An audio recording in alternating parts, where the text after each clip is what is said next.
Have a blessed day everyone!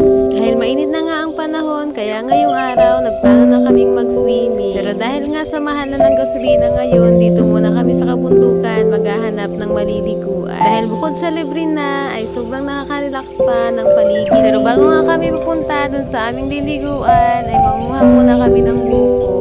Ito ang kagandahan pag nasa probinsya ka dahil libre mo lang makakain yung mga ganito. Basta magpapaalam ka lang talaga dun sa may-ari ng puno.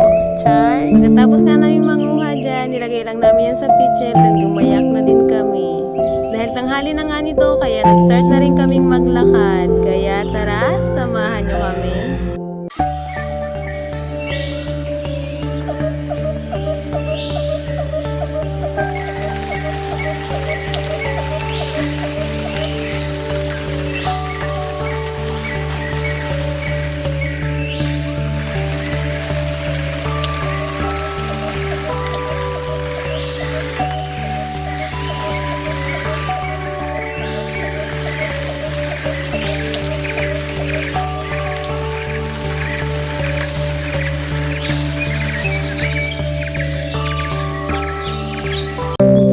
Nakarating din kami dito sa aming paliliguan. Medyo malayo-layo nga din yung nilakad namin, kaya pag ito naman ang makikita mo, sobrang worth it naman talaga.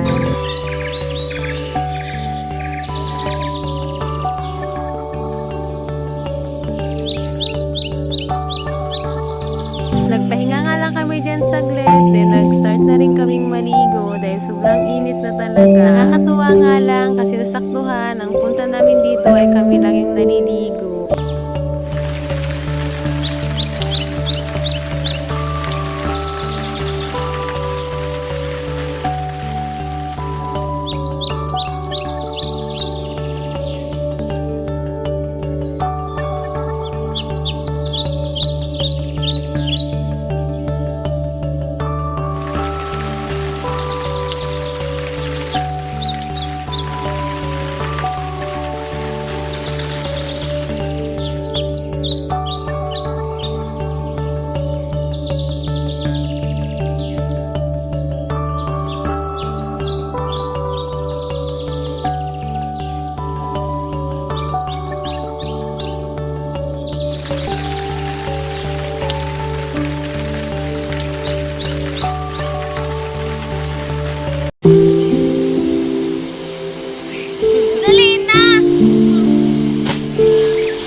Dahil nga ang lamig ng tubig, kaya ayan, umuwi na rin kami kaagad. Siguro mga isang oras at kalahati lang kami dito. Pero kahit nga saglit lang kami dito, ay nag-enjoy din naman talaga kami. Medyo kulob lang din talaga yung place na yon, kaya ang lamig ng tubig. Pero kung ganito talaga yung madadaanan mo, ay mapapahinto ka na lang talaga para mag-video. At sa mga taga-probinsya dyan na nasa syudad ngayon, alam ko, namimiss nyo na rin yung mga probinsya ninyo. At sino ba naman ang hindi makakamiss pag ganito kaganda ang paligid?